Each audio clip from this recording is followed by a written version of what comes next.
Hi Capricorn Sun and Rising. Welcome to your October 2023 Astro Update. It's Rena here. Well, in case you can't tell, I'm outside.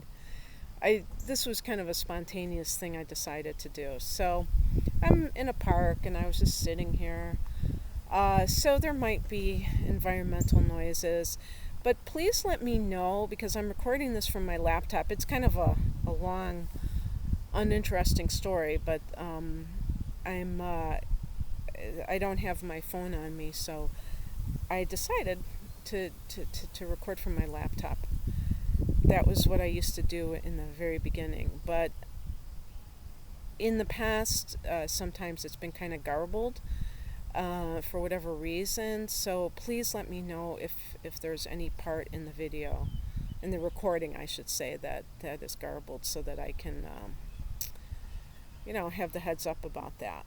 Okay, so October, what is the big news of October? Well, it's eclipse month, so that's huge. But I just want to say, you've had Pluto back in your sign, so I wonder if the last few months have been intense for Capricorn Sun and Rising individuals. If all of a sudden you felt very introspective, but it's not just introspective, sounds like child's play, compared to what it can be with Pluto on board. It could be more like, dissecting every tendency and thought that you have. So, anyway, and a plane is going by overhead. So, yeah, that's just part of the outdoors experience, I guess. So, please bear with me. Anyway, on the 4th of the month, Mercury goes into Libra. Now, as October begins, the sun is in Libra. So Libra is a cardinal sign like you. Therefore, it is affecting one of the angular houses, meaning the first, the fourth, the seventh, and the 10th houses. These are the angular houses where all the action is supposed to take place. Well, that's not true. We know that there are other houses where things happen, but that's what they say in astrology, at least. And so in any case, this is affecting your 10th house of career. So this could be a high-powered time for you, and this would be true in any year, but in this year particularly, because you're going to have a solar eclipse here. In the first pair of eclipses that began in April, when you had an eclipse in Aries, the opposite sign of Libra, but that was in your home sector. This is in your public sector, okay? The 10th house of career. So anyway, Mercury starts the ball off rolling. Well, actually the sun does at the time of the equinox, and that's actually a few days before I'm recording here, actually more than a few days. So Mercury goes into this 10th house, and there may, Mercury can be negotiations sometimes. So you may be negotiating with people in positions of authority for some reason. The 10th house can be authority figures. It can be, the people that govern over you professionally, or you could be doing public speaking. You could be in some kind of environment where you are speaking and other people are listening, but there are a lot of people listening, and they're listening to what you have to say. Capricorn, you rule this house, this 10th house in astrology. So the idea of the Capricorn mentor is definitely part of what you're all about.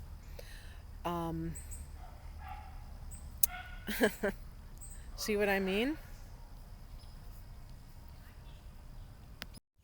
On the 8th of the month, Venus goes into Virgo, and Venus is a fellow Earth sign, so it forms a trine, which is the most cooperative angle in astrology, and this is coming from your 9th house. So this could be something to do with, Venus can always be about money, but it can also be about harmony.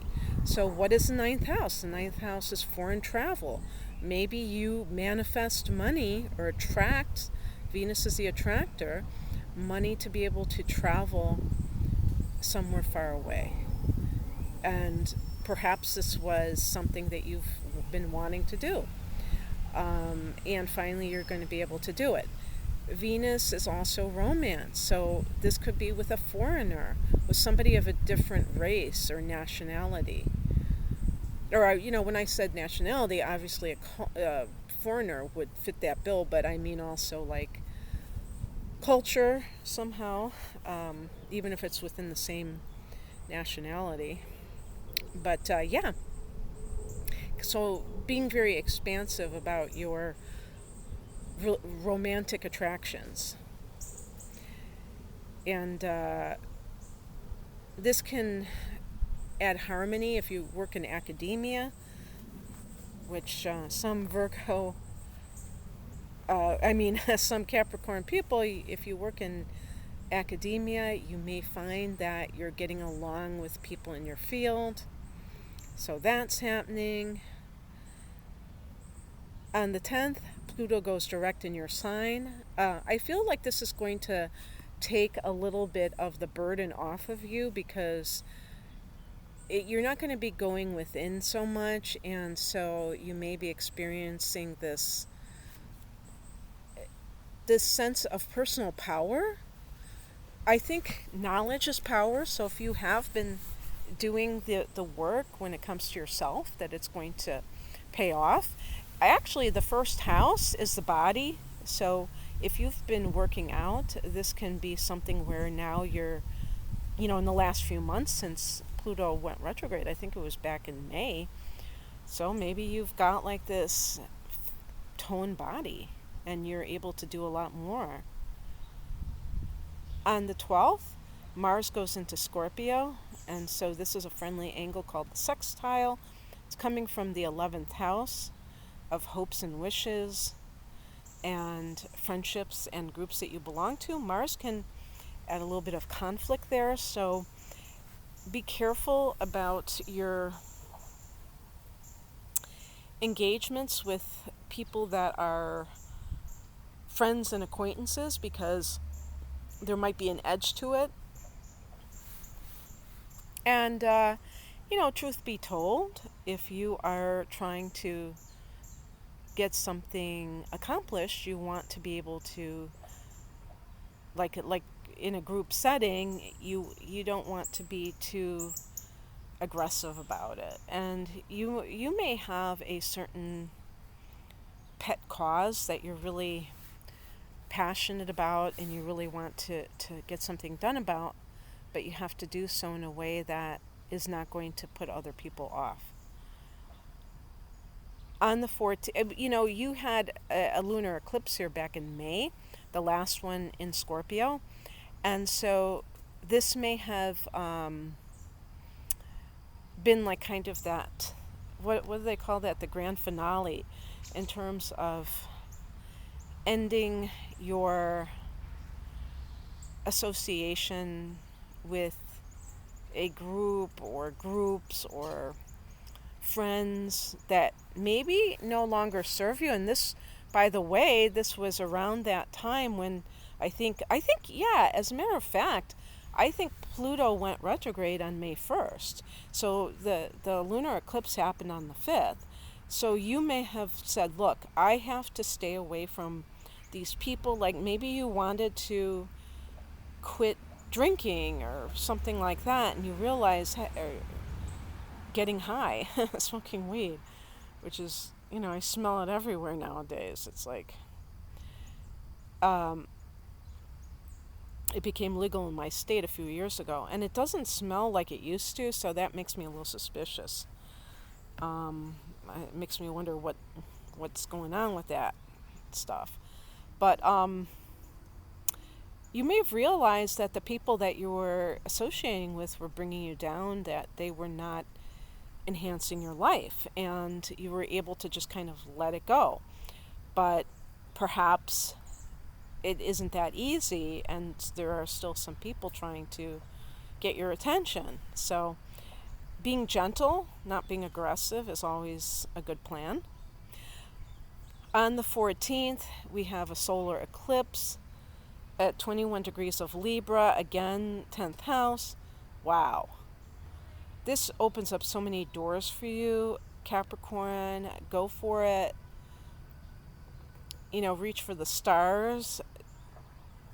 And, you may be the kind of person where if stuff seems to be happening really quickly, you're very cautious about it. And I can see there being a good side to that, but don't be too cautious where you miss an opportunity that it could pass you by. Because I'm telling you, this is going to be the year for your career, the next 12 months. So look at this. This is a new moon. This is a powerful new moon. So, treat it as such. On the 22nd, Mercury goes into Scorpio, into the 11th house. The 11th house can be technology. I've heard the 11th house as the internet, but also the third house. So I do believe that you can be thinking about, this is the 11th house is the house of hopes and wishes. So think about the kind of things, even though this is not your solar return time, you can still think about those things that you want to manifest in the future. This is also the house of gains, meaning, on a financial level. So definitely with that solar eclipse in the 10th house, this could be a great time for your money to get better as well. On the 23rd, the next day, the sun goes into Scorpio, so more emphasis on this house. Oh, also Mercury in the 11th house can be networking, where you're talking to a lot of people. The sun here can be, to me, like socializing.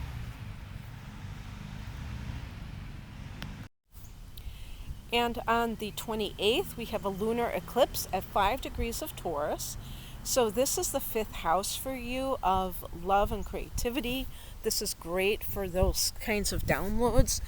It can also be the business that you own and you may not own it yet. So you may come up with a great idea of a business that you can have and it just like takes off from there.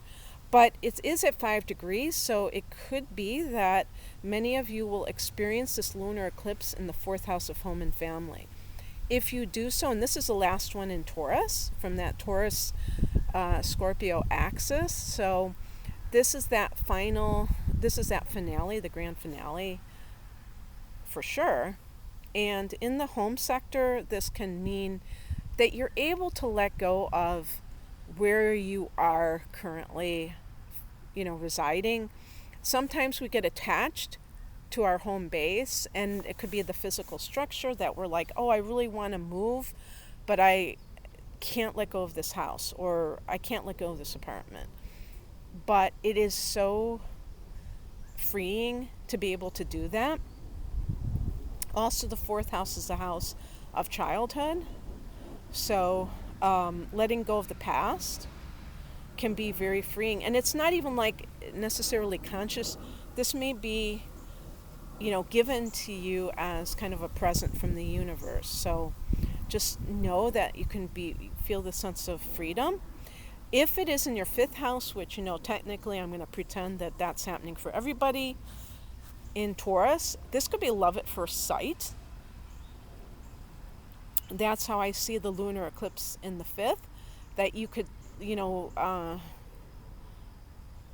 cast your eyes on someone. What was the saying? I gave, whatever, you know what I mean. And then all of a sudden you realize that person is the one.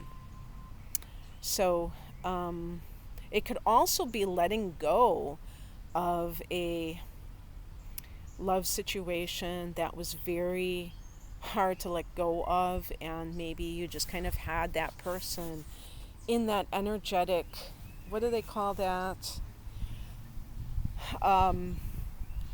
Like an energetic cord, where even if you broke up, you still found it hard to let go.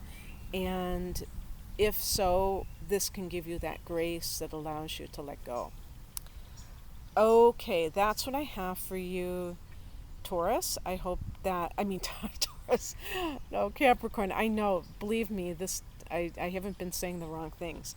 That's what I have for you, Capricorn. I hope that this resonated. If you would like a private reading, I'm promoting my package deals because they're such a great deal.